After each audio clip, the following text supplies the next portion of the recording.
के chief secretary doctor Arun Kumar Mehta,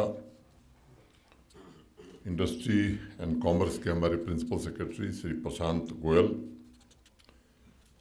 divisional commissioner Kashmir Shri Vijay विदुड़ी, DC Srinagar, director handloom एवं handicraft Shri Mahmood Ahmad Shah साहब, डायरेक्टर इंडस्ट्रीज़ जम्मू कश्मीर प्रशासन के हमारे सभी सहयोगी, इस सभागार में सभी शिल्पकार, बुनकर और ख़ास तौर से जिनको पुरस्कार मिला है ऐसे आर्टिजन्स को मैं मुबारकबाद देता हूँ।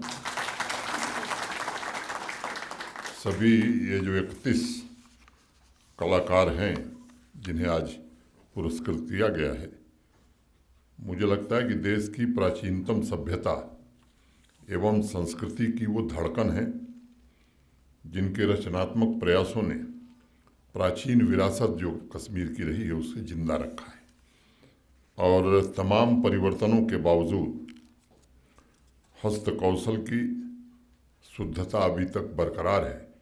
तो ये आपके कारण है। व्यक्तिगत रूप से मुझे लगता है कि कला को मैं सत्य की अभिव्यक्ति मानता हूँ। पिछले अभी मेहता जी बता रहे थे, पिछले 2.5-3 वर्षों में अनेक कार्यक्रमों में हजारों कलाकारों से, हजारों आर्टिजन से मैं मिला और एक बात बराबर मैं सोचता हूँ, कहता हूँ कि जिन्हें जीवन का उत्कर्ष देखना हो वो मात्र आपकी बनाई हुई कलाकृति को देख ले, मुझे लगता है इतना ही काफ़ी है। एक कलाकार के लिए पूरा जीवन ही सृजन माने क्रिएशन की प्रमुख गाथा होती है। अब कारपेट बनाने वाले शाहनवाज अहमद सोफी साहब, जिन्हें आज प्रथम पुरस्कार मिला है, वो अपने कृति से मात्र डिज़ाइन और गांठ नहीं लगा रहे, बल्कि हर एक गांठ में कश्मीर की और भारत की परंपरा को, यहाँ के रीति रिवाज को और यहाँ के संस्कृति के ताने बाने को बुनने का काम कर रहे हैं। अब जिस दिन अखबार में यह खबर छपी कि देश की जो नई बिल्डिंग बन रही है पार्लियामेंट की, वहाँ कारपेट सबसे पहले तय किया गया कि कश्मीर से ही जाएगी। मुझे लगता है कि सबका सर फक्र से जरूर ऊंचा हुआ होगा। और एक बात मुझे लगता है कि कलाकार के पास इतना कुछ बांटने के लिए होता है कि वो मजबूर हो जाता है समाज के लिए कुछ ऐसा करे कि समाज को वो दे सके। जैसे बादल आप देखते हैं पानी से भरा होता है और बूंदों में किसी प्रकार का भेदभाव नहीं करता बादल, वो पानी गिराता ही जाता है। मुझे लगता है कलाकार भी बिना भेदभाव के पूरे समाज के लिए कुछ न कुछ क्रिएट करता है, निर्माण करता है। परंपराओं के ऐसे ही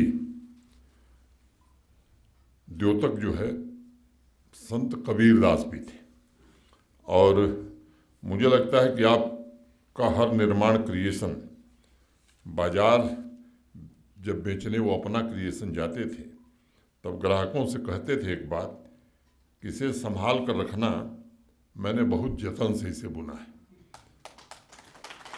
और एक उनका दोहा बड़ा मशहूर है, पता नहीं आपने सुना है कि नहीं, कि 5 तत्व गुण भीनी चदरिया, मैंने 5 चीज़ों को मिला करके जो चादर उन्होंने बनाई थी, वो मेहनत थी, उसमें प्रेम था, उसमें सद्भाव था।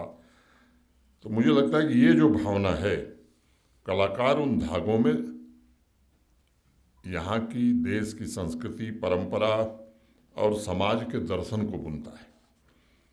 चाहे जम्मू कश्मीर हो या सुदूर दक्षिण तमिलनाडु हो, जब भी किसी कलाकार को पुरस्कृत किया जाता है, अवार्ड दिया जाता है, तो मुझे लगता है वो व्यक्ति का सम्मान तो होता ही है। ये अवार्ड देकर हम अपनी उस परंपरा को भी सम्मान देते हैं, अपनी संस्कृति को भी नमन करते हैं, जिसके कारण हमारी पहचान एक विशेष प्रकार की पहचान है। आप सबको मालूम है कि देश को आज़ाद हुए 75 वर्ष हो गया। हम आज़ादी के अमृत काल से गुजर रहे हैं और विविधता को समेटे हुए जम्मू कश्मीर का हैंडीक्राफ्ट तथा हैंडलूम सेक्टर, मुझे लगता है कि और इससे जुड़े लोग तरक्की का एक नया ताना बाना बुन रहे हैं और एक अच्छे रास्ते हम आगे बढ़ने की कोशिश कर रहे हैं। इससे जुड़े हुए परिवार आत्मनिर्भर हों, इसकी हर कोशिश प्रशासन करना चाहता है। ये भी मुझे पता है कि कोरोना महामारी के दौरान 2 साल बड़े तकलीफ के दिन थे और चाहे वो सोजनी हो, पेपर मासी हो, वुड वर्क हो, कनी हो, नमदा हो, अनेक ऐसे हस्तशिल्प से जुड़े कलाकारों को अनेक परेशानियां, अनेक चुनौतियों का सामना करना पड़ा। लेकिन कोविड का असर जैसे जैसे ख़त्म हुआ, हमारे हैंडीक्राफ्ट और हैंडलूम डिपार्टमेंट ने, इंडस्ट्री डिपार्टमेंट ने भी योजनाबद्ध ढंग से प्रयत्न प्रारंभ किया, योजनाएं बनाई और मैं उसके विवरण में नहीं जाना चाहता हूँ। प्रशांत गोयल जी ने काफ़ी विस्तार से बताया है और कोशिश की कि कैसे फिर से इसे जीवित किया जा सकता है। 10 साल तक अगर आप देखेंगे तो जम्मू कश्मीर का एक्सपोर्ट का जो ट्रेंड था वो डिक्लाइनिंग ट्रेंड था, वो नीचे जा रहा था और मुझे लगता है कि पिछले 3 महीनों में 729 करोड़ रुपए का एक्सपोर्ट हमने इस बार दर्ज किया है। ग्लोबल मार्केट में अगर हम जिस तरह की स्थिति देख रहे हैं ग्लोबल मार्केट की, जो वॉलेटिलिटी है, उसमें इस तरह की वृद्धि मैं समझता हूँ कि आपके परिश्रम, आपके पसीने का कमाल है और स्वाभाविक रूप से जम्मू कश्मीर प्रशासन की योजनाओं का भी उसमें कहीं न कहीं योगदान है। और मैं हैंडीक्राफ्ट और हैंडलूम डिपार्टमेंट से जुड़े अपने सभी साथियों को हृदय से साधुवाद देता हूँ, जिन्होंने मेहनत करके ऐसी योजनाएं बनाई जिसका प्रतिफल अब हमें दिखाई पड़ रहा है। पिछले साल दिसंबर तक लगभग 3 लाख कलाकारों को बताया गया, रजिस्टर किया गया। अब हम चाहते हैं कि सब तक सुविधा पहुँचे। आर्टिजन और वीवर्स के लिए क्रेडिट कार्ड की जो स्कीम जम्मू कश्मीर प्रशासन की है, 2 लाख रुपए हमने बढ़ा करके 1 लाख से 2 लाख कर दिया और 7% इंटरेस्ट सबवेंशन भी दिया जा रहा है। अब इसका लाभ अधिक से अधिक लोग उठाएं और ये 2 वे ट्रैफिक है। जब प्रशांत जी बोल रहे थे तो उन्होंने कहा कि आप कितने को पता है, आप पता भी करिए और मुझे दरख्वास्त आपसे करनी है कि आपका विभाग वो पता करे और आप जानकारी पहुंचावें। ये दोनों तरफ से जब काम होगा तो जल्दी जो हम लक्ष्य चाहते हैं वो लक्ष्य हम प्राप्त कर सकते हैं। 3000 से ज़्यादा सेल्फ हेल्प ग्रुप और कोऑपरेटिव सोसाइटीज़ को अभी तक आर्थिक मदद देने में हमें सफलता मिली है। उससे जुड़े हुए जो हमारे कलाकार हैं अपने बिजनेस का विस्तार कर रहे हैं, वो और ऊंचाई पर पहुँचें, इसके लिए उनके हैंड होल्डिंग की ज़रूरत है। और जैसा बताया, बायर सेलर मीट या तकनीक का ज़माना है, तो ऐसे प्लेटफॉर्म जहां यहीं से बैठे बैठे आपका सामान अधिक से अधिक बिक सके, इन प्लेटफॉर्मों का अधिक से अधिक उपयोग आने वाले दिनों में किया जाए। एक बात की मुझे खुशी है कि जहां जहां देश में मुझे जाने का अवसर मिला, चाहे सूरजकुंड में गया या चेन्नई में गया, तो मैं देखा कि हमारे बहुत सारे कलाकार वहाँ अपनी दुकान लगाकर बैठे थे। मैंने बातचीत भी की तो लोगों ने कहा साहब अच्छी बिक्री हो रही है। अब एक बड़ा अवसर आने वाला है 21 और 22 मई को G20 का एक बड़ा कार्यक्रम श्रीनगर में माननीय प्रधानमंत्री जी के कारण करने का सौभाग्य जम्मू कश्मीर प्रशासन को मिल रहा है। 20 देशों से 150 से ज़्यादा विदेशी प्रतिनिधि आ रहे हैं, देश के भी भारी संख्या में लोग आ रहे हैं। मैं डायरेक्टर साहब से, अपने प्रिंसिपल सेक्रेटरी साहब से अनुरोध करूंगा कि वो एक दिन होगा कि हम पूरी दुनिया को अपनी कला के बारे में बता सकें कि हमारी विशेषता क्या है। और केवल बता नहीं सकेंगे, मेरा अपना अनुमान है कि जो 3 महीने में हमने बिक्री की है, शायद वो बिक्री आने उस 2 दिनों में हम कर पाएंगे। इस अवसर का लाभ हम सब उठावें, बिजनेस का विस्तार अधिक से अधिक हो। हमारे गोयल साहब ने बताया, ये हमारे प्रशासन की प्रतिबद्धता है। और मेरा एक सुझाव होगा, मुझे लगता है कि एक 3 महीने, जैसे हमारे डायरेक्टर साहब हैं, तय करें कि एक बार 3 महीने में ऐसे लोगों से रूबरू होना, उनकी समस्याओं को सुनना, उनका समाधान क्या हो सकता है उनसे भी समझना और अपनी राय देना। क्योंकि यहाँ एक बड़ी खराब परंपरा है, कुछ भी मांगिए, कोई यहाँ ऐसी परंपरा रही, कोई कहे तारा दे दीजिए तो लगता हाँ गौड़ा मत कलाना दे देंगे। वो करने की ज़रूरत नहीं है। जो हम कर सकते हैं वो हम जरूर करेंगे, जो नहीं हो सकता है मुझे लगता है कि वो बताना चाहिए कि साहब ये हो नहीं सकता है।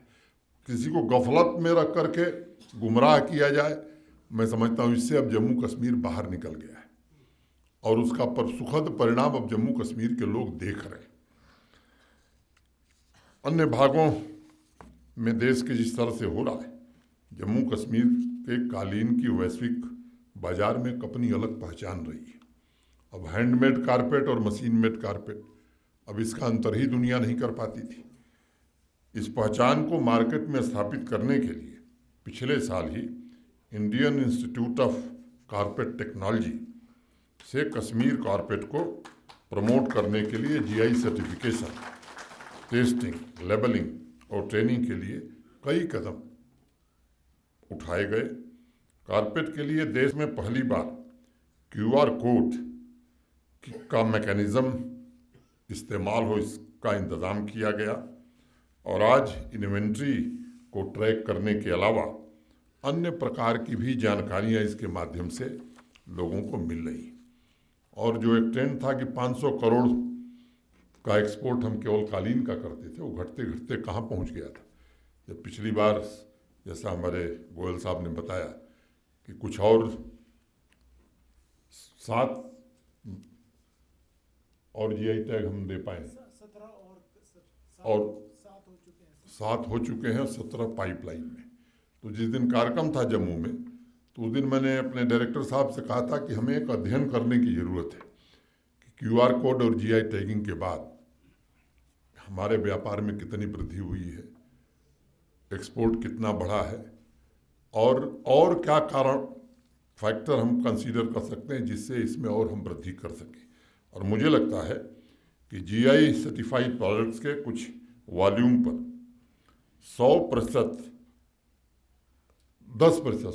10% इंसेंटिव अभी प्रशांत गोयल जी ने बताया दिया जा रहा है। कारपेट के क्षेत्र में ज़्यादा से ज़्यादा ट्रेन मैन पावर के लिए हैंडलूम तथा हैंडीक्राफ्ट डिपार्टमेंट ने 51 कारपेट सेंटर बनाए हैं, जिसमें 16,000 से ज़्यादा लोगों को अब तक ट्रेन किया जा चुका है। 40 ऐसे सेंटर्स भी चलाए जा रहे हैं जहां नई पीढ़ी को, नई जनरेशन को एडवांस ट्रेनिंग की व्यवस्था भी की गई है और ट्रेनिंग के पश्चात वह आत्मनिर्भर बन सकें। इसके लिए सहकारी समितियों की स्थापना में भी प्रशासन मदद कर रहा है। आज सहकार से सशक्त माध्यम मुझे लगता है कोई नहीं हो सकता है। उससे जुड़कर हजारों आर्टिजन अपने हुनर द्वारा जम्मू कश्मीर और राष्ट्र के निर्माण में अपना योगदान दे सकते हैं। आज यहाँ पॉटरी तथा पेपरमासी के कलाकार भी मौजूद हैं।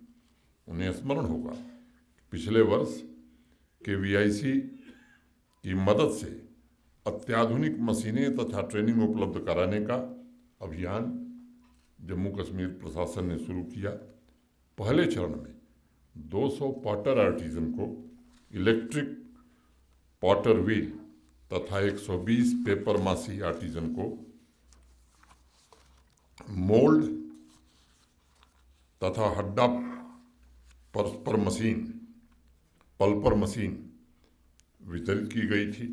इन सभी आधुनिक मशीनों की ट्रेनिंग भी KVIC द्वारा लोगों को दी गई ताकि जल्द से जल्द काम शुरू करके आत्मनिर्भर उन्हें बनाया जा सके।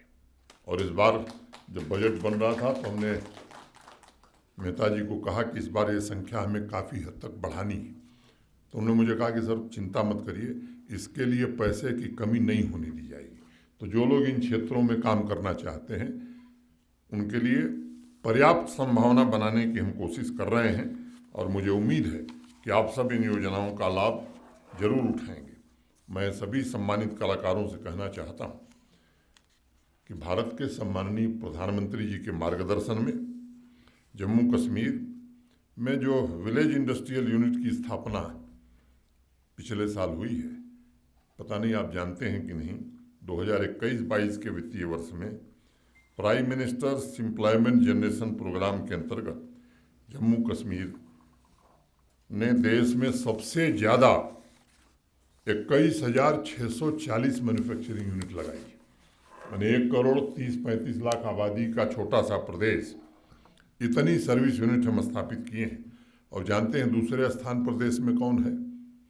देश का सबसे बड़ा राज्य उत्तर प्रदेश, जिसकी आबादी 24 करोड़ है और वहाँ महज 12,594 यूनिट स्थापित हुई। तो 1,30,35 लाख की आबादी वाले जम्मू कश्मीर में 21,640 और देश के सबसे बड़े राज्य उत्तर प्रदेश में 12,594। अब इसमें हैंडीक्राफ्ट और हैंडलूम से जुड़ी यूनिट काफ़ी मात्रा में है। और तीसरे स्थान पर जो प्रदेश है वह है मध्य प्रदेश।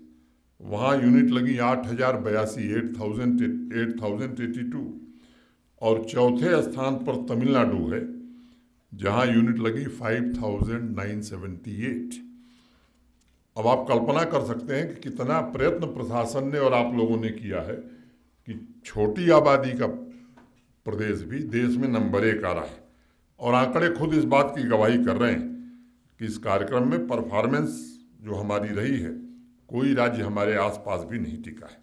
वीवर तथा आर्टिजन कम्युनिटी को मुझे लगता है ताकतवर बनाने के लिए, एम्पावर करने के लिए पूरा जम्मू कश्मीर प्रशासन माननीय प्रधानमंत्री जी के मार्गदर्शन में पूरी तरह से प्रतिबद्ध है।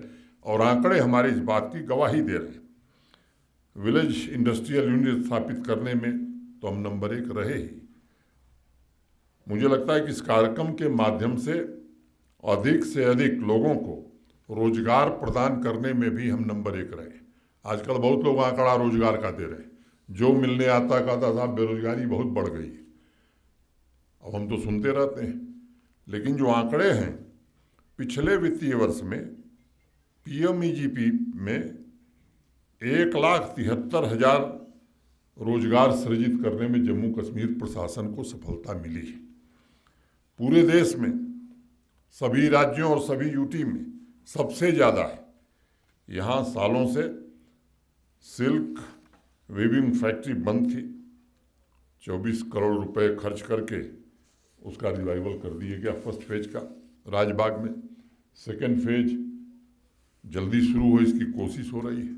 और जो हाट है प्रधान जी, मुझे लगता है मेहता जी जो बात कह रहे थे, तो श्रीनगर हाट का इस्तेमाल ऐसे ही लोगों के लिए होना चाहिए, उनको ये अवसर मिले। इसकी योजना डायरेक्टर साहब मैं समझता हूँ कि बना करके, ताकि जो भी श्रीनगर पर्यटक आ रहे हैं, टूरिस्ट आ रहे हैं, तो केवल वो शालीमार गार्डन, डल झील और टूलिप न देखें, बल्कि जा कर के ये भी देखें और इसमें भी खरीदारी करें। इसका हमें इंतज़ाम करने की ज़रूरत है।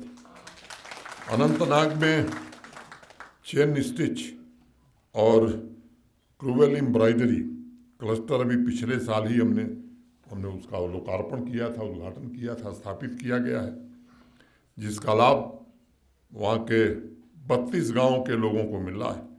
बडगांव के कार्यक्रम में हम लोग गए थे, मेहता जी आपको याद है, सोजनी हस्तशिल्प, वहाँ भी एक स्फूर्ति क्लस्टर और उनके प्रोडक्ट्स को देश विदेश में मार्केटिंग के लिए ई-कॉमर्स वेबसाइट भी उस दिन हमने लॉन्च किया था।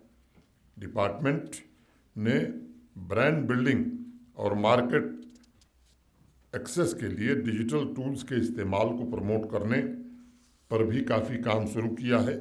ये अत्यंत सराहनीय है। आज इस सेक्टर से जुड़े जितने भी प्रोजेक्ट्स पर चर्चा हमारे पूर्व में की गई है या मैंने जो की है, मैं मानता हूं कि इसके चर्चा के मूल में जो है वो हमारा आर्टिजन है, हमारा कलाकार है, जिन्होंने हमारे देश की, जम्मू कश्मीर की सांस्कृतिक विरासत को अपने रचनात्मक प्रतिभा से आज तक जिंदा रखा है। हस्त कौशल से जुड़े सभी परिवारों को सही मार्केट उपलब्ध हो, इसके लिए मैंने पहले ही कहा कि 7 क्राफ्ट्स की जीआई टैगिंग की जा चुकी है।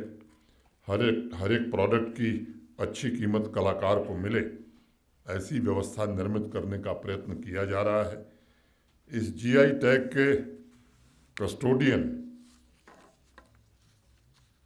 तहफ़्फ़ुज़ तथा मिराज, इन दोनों के मेंबर्स भी इस कार्यक्रम में आए हैं। मैं उन्हें भी विशेष रूप से मुबारकबाद देता हूं। आप सब जानते हैं कि 2021 में श्रीनगर शहर को यूनेस्को की क्रिएटिव सिटीज़ की लिस्ट में क्राफ्ट एवं लोक कला कैटेगरी में शामिल किया गया। अब कम्युनिटीज़ के इंटीग्रेशन, नॉलेज एक्सचेंज, प्रमोशन पर इस क्षेत्र में प्रबुद्ध वर्ग भी काम करे, इसकी आवश्यकता महसूस की जा रही। मित्रों, हस्त कौशल से जुड़े कलाकारों की एक बड़ी खास विशेषता होती है कि उससे क्षेत्रीय काल्पनिक विविधता के साथ इसमें महिलाओं का भी बड़ा योगदान रहता है, और इसलिए इस सेक्टर की सभी स्कीम में हमने ये कोशिश की है कि केवल पुरुष नहीं, हमारी बहनें भी, और ख़ास तौर से गरीब परिवार के लोग, उनका प्रतिनिधित्व जरूर हो। युवा एंटरप्रेन्योर्स इससे जरूर जुड़ें, इसकी हर कोशिश हमें करने की ज़रूरत है। कारखानदार स्कीम का जिक्र हमारे प्रिंसिपल सेक्रेटरी ने किया। मैं एक बार पुनः अवार्ड पाने वाले सभी आर्टिजन्स को बहुत बहुत मुबारकबाद देता हूं। आप सभी जम्मू कश्मीर की गौरवशाली परंपरा का प्रतिनिधित्व करते हैं। मैं आपको भरोसा देता हूं कि इस सेक्टर से जुड़े हजारों परिवारों के जीवन में सृजनात्मक परिवर्तन आए, इसके लिए जम्मू कश्मीर का प्रशासन निरंतर प्रयास करेगा। और जैसा मैंने पहले ही प्रिंसिपल सेक्रेटरी को कहा कि एक व्यवस्था मामूसा वैसी बनानी चाहिए कि 3 महीने में आपके स्तर पर, 2 महीने में, उसके बाद आपकी चर्चा हो जाए तो एक बार प्रिंसिपल सेक्रेटरी के स्तर पर, और इन दोनों चर्चाओं से जो बात निकले फिर उस पर हम लोग बैठ करके चर्चा कर सकते हैं कि और क्या नई योजनाएं बनाई जाएं ताकि हमारा एक्सपोर्ट भी बढ़े, हमारे जो आर्टिजन्स जुड़े हैं उनका जीवन भी बदले, आने वाली पीढ़ियां याद कर सकें कि नहीं साहब, एक समय था जब इन लोगों पर ध्यान दिया गया।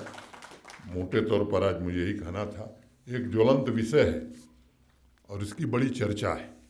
आजकल मैं जम्मू रहता हूँ ज़्यादा, आज आया हूँ, 3 दिन रहने वाला हूँ, तो मुझे लगता है कि आपके बीच वो विषय मैं ज़रूर रखना चाहता हूँ। बड़ा शोर मचा हुआ है प्रॉपर्टी टैक्स का। आपके मन में भी संदेह होगा, काफ़ी लोग कई प्रकार से इसे प्रस्तुत करने की कोशिश कर रहे हैं। मैं 2 मिनट में बहुत छोटी बात करके ख़त्म करूँगा। पहली बात मुझे ये कहनी है कि पूरे देश के हर शहर में, हर राज्य में, हर यूटी में ये टैक्स है। जम्मू कश्मीर में सबसे बाद में लगा है। दूसरी बात मुझे ये कहनी है कि देश के किसी शहर से तुलना करेंगे, किसी राज्य से, किसी यूटी से तुलना करेंगे तो सबसे कम टैक्स जम्मू कश्मीर ने लगाया है। अब तीसरी बात मैं कहना चाहता, ग्रामीण क्षेत्रों में कोई टैक्स नहीं है। यहाँ ऐसे लोग हैं जो कह रहे हैं साहब ग्रामीण क्षेत्रों में भी लगा दिया। किसी भी धार्मिक संस्थान पर, चाहे वो मस्जिद हो, मंदिर हो, गुरुद्वारा हो, चर्च पर कोई टैक्स नहीं। अब मैं आता हूँ रेजिडेंशियल जो हमारी बिल्डिंग्स हैं, पूरे जम्मू कश्मीर में शहरी क्षेत्र में, अर्बन एरियाज में, चाहे वो श्रीनगर हो, जम्मू हो, अनंतनाग हो, जितने नाम आप ले लीजिए, कुल रेजिडेंशियल बिल्डिंग्स हैं 5,20,000, 5,20,000। अब इसमें से 2,06,000 ऐसी बिल्डिंग है जिस पर कोई टैक्स नहीं, माने 40% लोगों को कोई टैक्स नहीं देना है। 2,03,600 बिल्डिंग ऐसी है जिस पर अधिकतम एक वर्ष में 1,000 रुपया, और वो भी श्रीनगर जम्मू के कुछ इलाकों में। बाकी शहरों में 600 से भी कम आएगा। तो अब 600 एक साल में 365 दिन होता है, मैंने रोज का 2 रुपया भी नहीं पड़ा, रोज का 2 रुपया भी नहीं पड़ा। तो मैं तो कभी कभी मजाक में कहता हूं कि आजकल चाय भी 10 रुपए से नीचे नहीं मिलती है। कहवा की कीमत थोड़ा और बढ़ गई। तो अगर 4 पीते हैं चाय, एक चाय कम कर दें एक सप्ताह के लिए, तो प्रॉपर्टी टैक्स से ज़्यादा हो जाएगा। लेकिन उसका भी तूफान मनाया जा रहा है साहब, जैसे कोई लग रहा है। और तीसरी बात, हमने कहा है कि इस पैसे को कंसोलिडेटेड जो फंड हमारा है उसमें हम नहीं जमा करने वाले। अगर श्रीनगर के लोग टैक्स देंगे तो श्रीनगर म्युनिसिपल कॉरपोरेशन का जो अकाउंट है उसी में हम जमा करने वाले, और उससे नागरिक सुविधाओं में और बढ़ोतरी हो, इसकी हम कोशिश करेंगे। बिना किए भी बहुत कुछ हुआ है। झेलम का रिवर फ्रंट अब अपने अंतिम चरण में है। मेहता जी ने बताया कि डल साफ हो गई है। श्रीनगर में देश और दुनिया के लोग आ रहे हैं। जब 2 करोड़ लोग आएंगे तो वो भी जाएं तो एक कह सकें कि साहब सबसे अच्छे शहर में गए थे हम, और ये हम सबका मिल करके दायित्व है। ये केवल हमारा या किसी व्यक्ति का नहीं, हम तो अस्थायी रूप से हैं। यहाँ जो लोग मंच पर बैठे हैं ये भी 10 साल 15 साल बाद चले जाएंगे। ये शहर आपका है, ये जम्मू कश्मीर आपका है। और मुझे लगता है कि आने वाली जो आपकी नस्लें हैं, आने वाली जो पीढ़ियां हैं, उनके लिए कुछ ऐसा करके जाइए कि इतिहास में आपका नाम दर्ज हो कि हाँ साहब फला हमारे अब्बा जान जब थे तो उन्होंने, उनके समय में एक ऐसा फैसला हुआ कि आज श्रीनगर, दुनिया प्रकृति ने तो इसे सुंदर बनाया ही है लेकिन यहाँ के नागरिकों ने इसकी सुंदरता में 4 चांद लगाने के लिए बहुत ही न्यूनतम टैक्स दिया। और अगर मैं तुलना करता हूँ आसपास के, मैं दिल्ली मुंबई से नहीं तुलना कर रहा हूँ, मैं तुलना कर रहा हूँ अम्बाला से, तुलना कर रहा हूँ शिमला से, तुलना कर रहा हूँ देहरादून से। तो अगर देहरादून में 100 रुपया टैक्स है तो श्रीनगर में 10 रुपया है। 1/10, 1/10 से भी कम। अब कमर्शियल प्रॉपर्टी की बात मैं करता हूँ। ये कुल 1,01,000 कमर्शियल प्रॉपर्टी है जम्मू कश्मीर के शहरी क्षेत्रों में।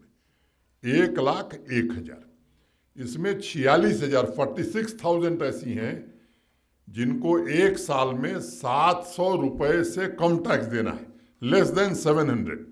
46,000। 30,000 ऐसी प्रॉपर्टीज हैं जिनको साल में 2,000 से कम देना है, और वो 30,000 में श्रीनगर और जम्मू वालों को ही देना होगा, बाकी वालों को वो भी नहीं देना होगा। लेकिन अब जिन्होंने माल बनाया है 8 लाख रुपया किराया ले रहे हैं, उनके यहाँ भी सफाई कर्मी श्रीनगर म्युनिसिपल कॉरपोरेशन भेजे। ये व्यवस्था चल सकती है? नहीं चल सकती। और हम आपको कहना चाहते हैं कि कोई शौक नहीं है, ये कभी कभी कड़े फैसले लेने पड़ते हैं, और ये कड़ा फैसला नहीं है। हमारे यहाँ कहा जाता है कि भगवान शंकर ने विष पी लिया। किसके लिए पिया? पिया इसलिए कि अमृत निकल सके। तो हम जानते हैं लोग गाली दे रहे हैं, और वो लोग गाली दे रहे हैं जिन्होंने अपनी 5-5 पीढ़ियों के लिए इतनी संपत्ति बनाई है कि कुछ न करे तो 5 पीढ़ी उनकी ऐसो आराम से दुबई में रह सकती है, इंग्लैंड में रह सकती है। उनको कोई नैतिक हक नहीं है गाली देने का।